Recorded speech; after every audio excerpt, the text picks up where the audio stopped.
Just got done doing the heater grid delete. Whoever put this intake horn on, they never did the gasket on this, so it's probably leaking from there, I'd imagine. Not a tight seal. And the other thing is, if you can see all that oil buildup everywhere, I think the turbo might be bad. And possibly the intercooler might be kind of oily from if the turbo was throwing oil down into there, which I might take off that bottom outlet and check that. There was a little bit of oil in this little valley right here. I cleaned a lot of it out so I could see if it rebuilds some oil, but I'm wondering if that might be an issue. So the upgrades that have been done on this second gen is the intake horn, now the grid delete, and if you wanted to do it for free, you could just cut all this shit out, and really you'd be doing the same thing. So I'd say that's an option. Just don't hook up any of your power wires, and make sure everything's sealed as far as these bolts are concerned. But that'd be an easy way to get more airflow. That's all it is more air. So just cut all that stuff out, and I'd imagine you could make your own for free. I'm gonna leave this because it costs money to buy the part back if I did need it. I never will, don't plan on it. There's the intake spacer, I think is what they're calling it, not a grid delete. But that's a look at that. That's pretty much it. It's got the Quadzilla tuner. And then I guess it does supposedly have injectors. That's not proven. I don't have anything to prove that, but potentially it has injectors. So that's kind of a quick list. Oh, and then a fast fuel system. Quick list of what this truck's got done to it. Kind of a mild build, but a safe build. And then I just did that. Oh, the control arms. I got those all in. You can see I used the one I made on the bottom. I think that one's better. I think I still need to adjust these top links a little bit more. This one's decent, but the other side's too far out. And I was trying to line it up in the wheel well, but that doesn't seem to be working so well. So this was just mock-up so I could test drive it. I know the other side's too far forward because the spring's pushed forward or back, depending how you're looking at it. Show you what I mean. So right there, all that gap, that means it's not sitting level. So I got to put this control arm in more to let this axle roll back.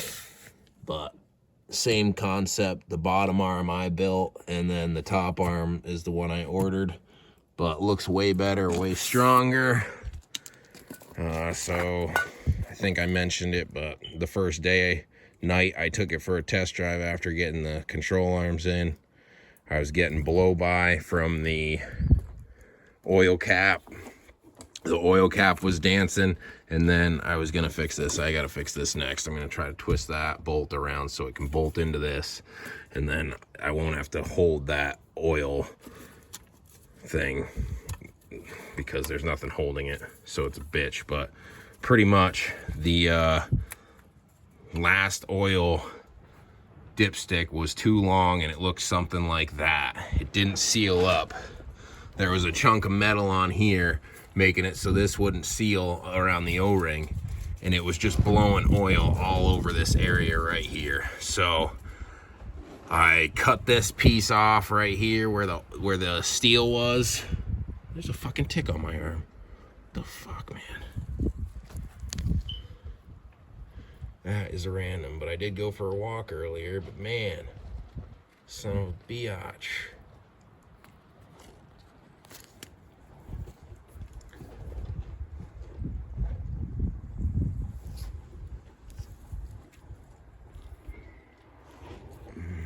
Just use your fingernail.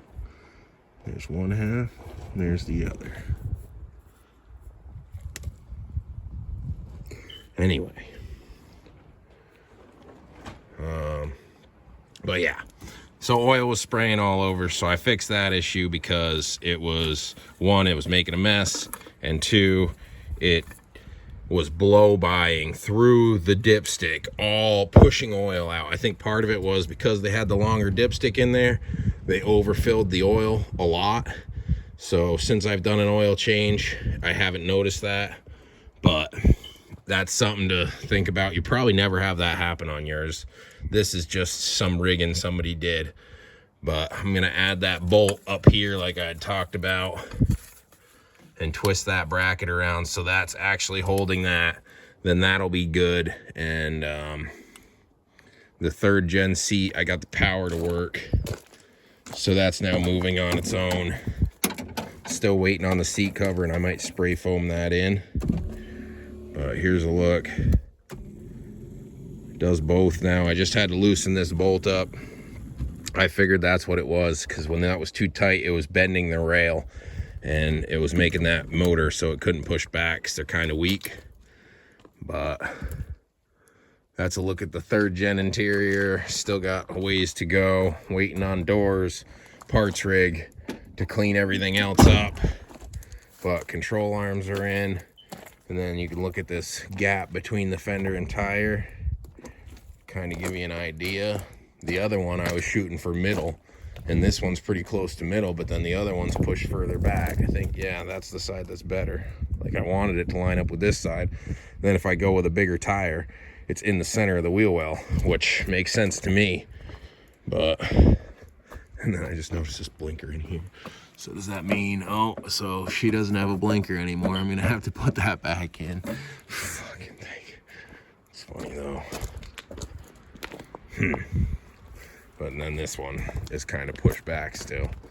So I'm hoping I can change that around, pushing the control arms forward, and see what happens with that. But that's an update. New parts. Like I said, if you wanted to do a free spacer, pretty much just cut all this stuff out for better airflow, and that would be the same concept. But I think that was 30-40 bucks, and it comes with both the seals. And in my case, I needed that part of it, so it was worth buying, because this doesn't have any seals. So now at least I'm confident that that's sealed up. I'm still going to think about the turbo, because when I took that off, there's a ton of oil in there. So I'm guessing that it's from the turbo, but it also could have been from this spraying everywhere. And then without a seal in there, maybe it's oil. It could have seeped in. But turbo I'm going to look into too, or at least this side of the intercooler piping. And if that's all packed with oil, then I know where it came from. But that's where I'm at. I'm going to work on getting that oil dipstick bolted up to that piece on the intake horn right there in the center. So that's all good. And hopefully just keep chugging away. Mostly I'm waiting on parts now. Not even parts, a whole parts truck. I need all the doors, and I need to start working on the body now. And then the front end's just adjustment work. So adjusting those control arms to where I feel it feels right, then getting tires. I might try 3rd gen steering. I haven't quite decided, but I thought about taking the bar off the 3rd gen and seeing if it would work on this. I think people are doing it with the 4th gen, not the 3rd gen. But there's a quick look. And this one also has the EGTs. Man, that thing's barely in there. But somebody drilled that, and for reference, this is a 2nd gen. That's where they drilled it to see the heat or the temperature. So rear cylinder is more than the front on that, from what I can tell. They look like separate chambers. But yeah, I'm looking into that turbo.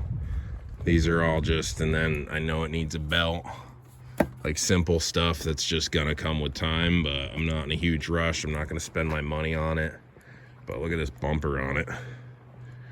Way different, way better.